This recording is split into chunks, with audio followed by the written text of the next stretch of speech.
خلينا نتكلموا على آخر تصريحات اللي تخص وزير الصناعة والمناجم اليوم يوسف يوسفي اللي كان عنده تدخل صبيحة اليوم، والذي قال أنه يجب على الحكومة ستقوم بحل مشكل العقار الصناعي في الجزائر.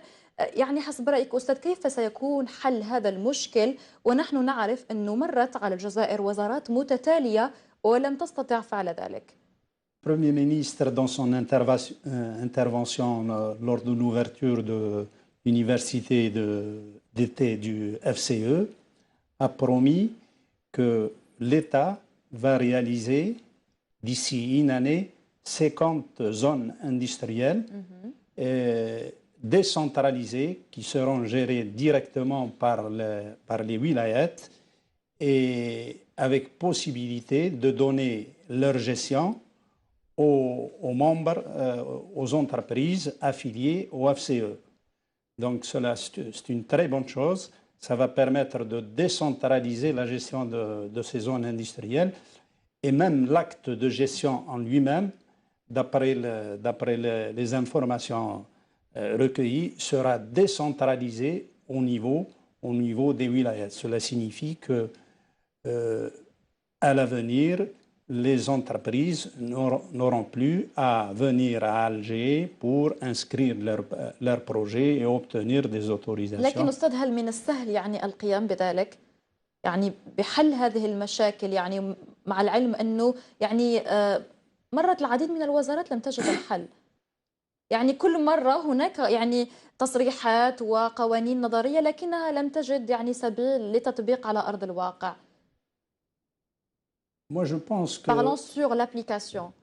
Moi, je pense que cette fois-ci, avec les déclarations que vient de faire le Premier ministre, je pense que d'ici une année, effectivement, nous aurons les 50 zones industrielles totalement décentralisées vers les wilayats. Donc, attendons pour voir d'ici une année ce qui va se faire. Mais ce qui est important pour améliorer la réactivité des administrations locales et des investisseurs, c'est bien de décentraliser vers les wilayats pour aider ces entreprises-là. Parce que d'après les préoccupations des entreprises et du FCE, l'un des problèmes les plus importants, c'est le problème du foncier industriel. Et donc là, je pense qu'il va y avoir une solution. Le deuxième point également important qui a été soulevé par le FCE, c'est la bureaucratie. Et je pense que décentraliser... Je pense que décentraliser les décisions d'investissement vers les wilayats va diminuer de beaucoup cette bureaucratie. نتمنى ذلك. نعم، السيد رباح وزير الصناعة يوسف يوسفي قال أيضا أن لا يوجد هناك بيانات ولا يعني دي ستاتستيك فيما يخص القطاع الخاص حول الإنتاج أو الاستهلاك. لماذا هذا الغياب في البيانات؟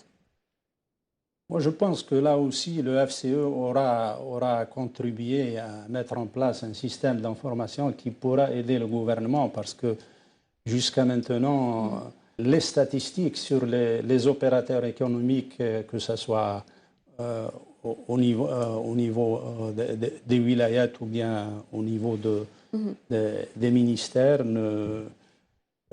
nous n'avons pas de statistiques fiables et complètes. Donc, خاصة فيما يخص الاستهلاك والإنتاج par rapport à la production et à la consommation aussi. Oui, effectivement, je pense que là, messieurs les Wali et les présidents d'APC auront à contribuer à mettre en place des fiches techniques par opérateur économique et faire remonter ces informations vers les ministères concernés parce que l'information et la statistique, elle est très, très, très importante.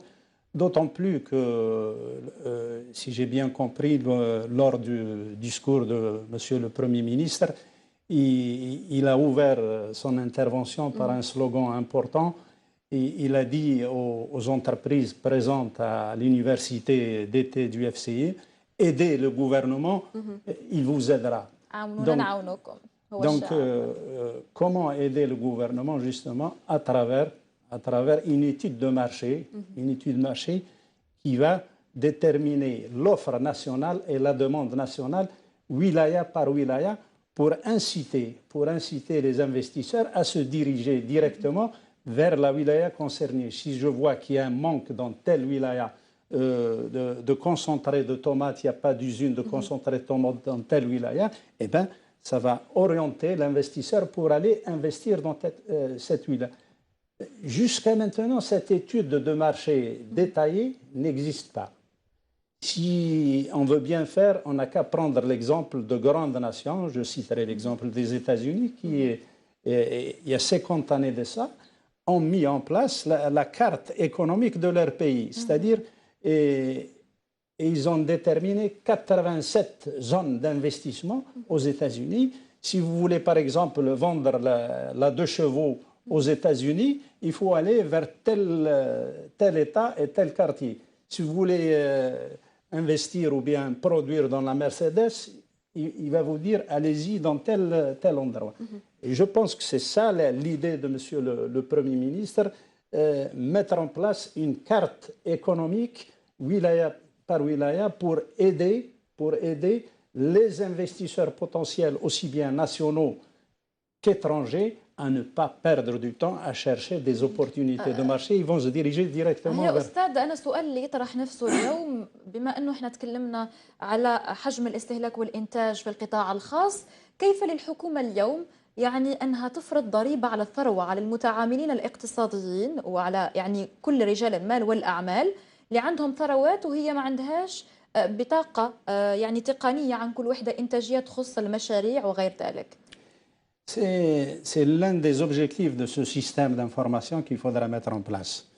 Et ceci étant, si je reviens vers la relation gouvernement-État-entreprise, je dirais que là aussi, beaucoup d'efforts doivent être faits par les entreprises algériennes, parce que jusqu'à maintenant, l'État algérien a fourni beaucoup d'efforts en termes de soutien à l'investissement. Si vous voyez un peu toutes les facilités que l'État accorde à l'investisseur algérien, aussi bien durant la période de réalisation que durant la période d'exploitation. Des fois, ça peut aller jusqu'à 15 ans.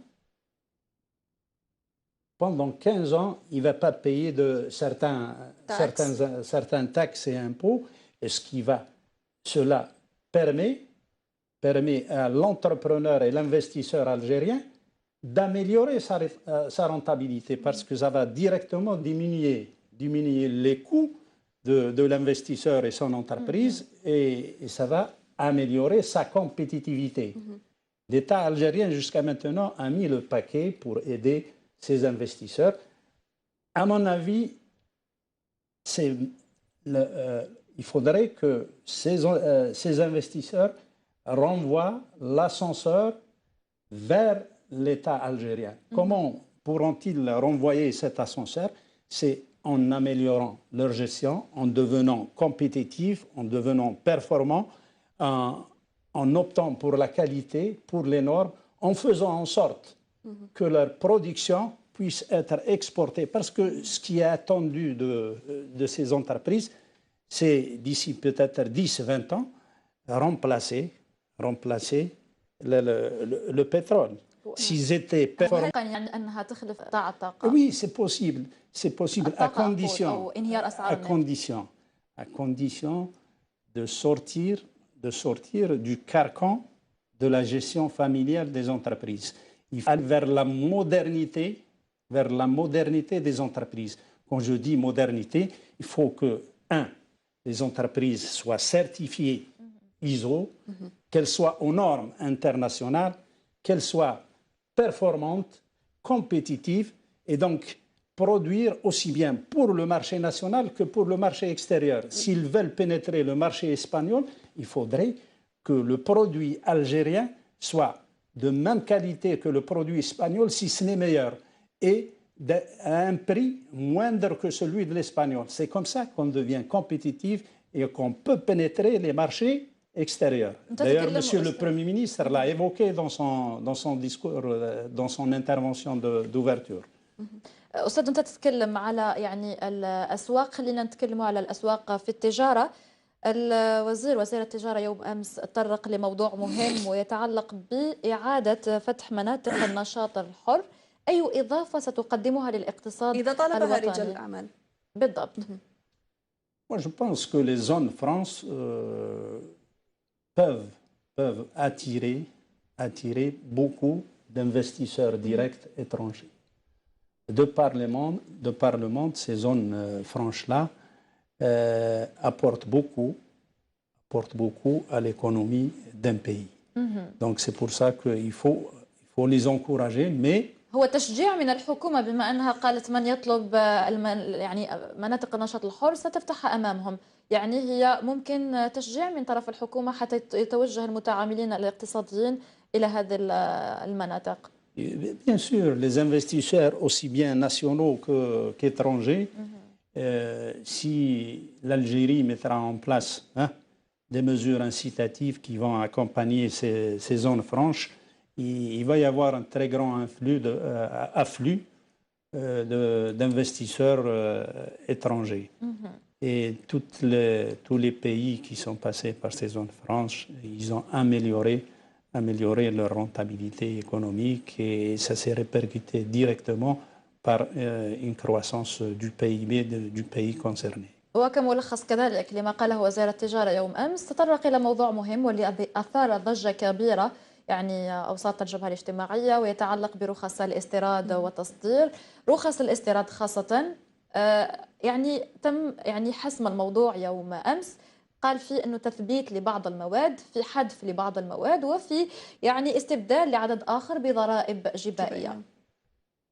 Moi, je pense que le gouvernement a pris la bonne décision, parce que jusqu'à maintenant, le système import-import n'a pas profité à l'État algérien et n'a pas profité aux entrepreneurs honnêtes. Il a profité au marché informel. Et du coup les vrais entrepreneurs se sont vus concurrencés sur le marché national par les produits de l'import-import. Je pense qu'il est temps de réduire cet import-import et de le réglementer à travers des licences d'importation. Ça ne pourra qu'amener du bien pour le pays, parce que la seule façon d'assécher le gisement du marché informel, c'est de placer une vanne et de la fermer pour qu'on diminue au maximum. حتى بخصوص يعني رخص استيراد السيارات، قال أنه لا توجد ولا رخصة يعني هذه السنة. Pour 2017, il n'y aura pas de licence d'importation de véhicules. Je pense pour 2018, ils vont les libérer. Et là aussi, à mon avis, il faut encourager les opérations de montage qui sont en train de se faire actuellement, notamment celle qui se fait dans la wilaya de Relizane. Même si le taux d'intégration est de 1% ou de 2%, c'est une bonne chose pour l'Algérie. Mais à condition de mettre en place des cahiers de charges. Pour que, c'est très important, pour que cet opérateur économique qui va faire dans le montage de véhicules, il faut qu'il prenne engagement qu'au minimum, le véhicule qui va monter ici en Algérie sera d'un prix moins cher que celui qui est importé. C'est très important, parce que quand j'encourage, même si le taux d'intégration est très faible, ces opérateurs-là vont créer de l'emploi, vont capitaliser une certaine expérience, même s'ils font dans un petit montage de rien du tout, mais c'est toujours ça. On commence toujours petit et on finit par grandir. نحتاج يعني الكثير ممكن من الوقت كذلك.